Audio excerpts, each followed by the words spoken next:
How's it going today? This is Daniel, Mr. Cuervo Racing. Another tech tip or help here for guys running dual exhaust. We are talking about stator wiring routing and how to make sure to not burn the wiring on your bike without the need of anything additional or heat tape or brackets or anything to hold the wire out of the way. This is a really simple answer that can be done relatively quickly with the use of 2 or 3 zip ties. So um, this bike here came in, the owner or someone had already put a set of dual exhausts on here and melted some of the wiring. Now I have inspected that wiring and none of it is burnt through, showing copper, so it looks bad, but everything is still insulated. So we are going to show you how to reroute this wiring, and it is real simple. So first thing we're going to do is, if you look back here, there is a zip tie from the factory. We are going to cut that zip tie off. That would be step one. So that comes out of the way,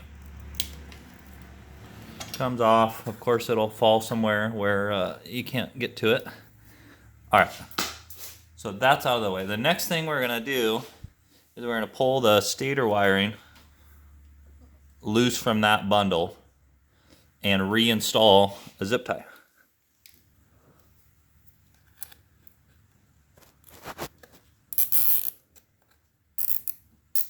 I'm going to put this zip tie up fairly high, tighten it up, and let's see. All right. So now that is re-zip tied and this stator wiring is loose from there. So next thing we're going to do is we're going to push this whole bundle of wires back. And basically we're bending this tab on the main ground cable here. We're going to bend this toward the center of the bike, which in turn is going to pull all of this wiring with it. So you can see how that looks now. And we simply pull the zip tie off, separated this, push this cable back. That's holding all that out of the way. So next thing we're going to do for this wiring here that comes out of the stator housing, we're going to run a zip tie up and around the starter, right down through here, and around this wiring. So, all right. So most of you won't have zip ties that are really long, so I just put 2 together, and we're going to route this through. I mean, most places you go got 12-inch zip ties, and not quite 10-inch, 8-inch is real common, but either way. Okay, so went underneath the starter, around this wiring pack, and going to tighten that up.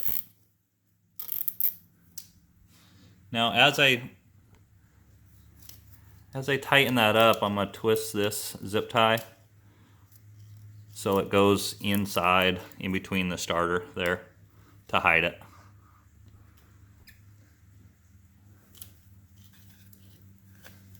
Let's see.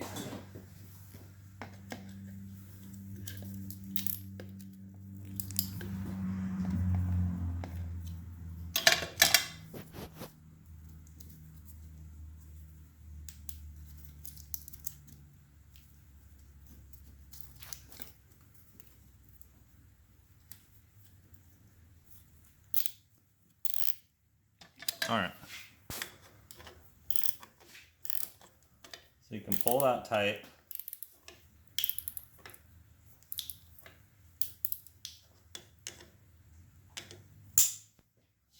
Cut the excess off of there.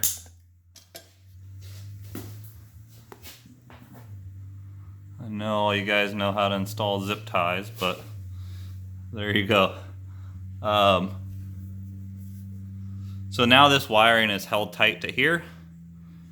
This wiring is pushed back out of the way. And the last thing to do is to push up on that power cable. And it in turn holds, as I pushed it up and back, it's gonna hold the rest of that wiring up and out of the way just by the tension, or by the strength of that cable and that cable end. So that is it. Now we have a ton of room through there for that exhaust to go through. This here keeps this wiring tight to the engine and out of the way, and no problems. So I've been doing them like this for 10 years without a problem. It's really simple, couple minutes to do, and that is that. So when you guys are installing the dual exhaust, do this. As you can see, most of the exhaust systems will get a little close to this cover. Normally we trim the end of this cover here, so we'll take this one off and trim that corner as well. But all right guys, that's it for today, and we will see you on the next one.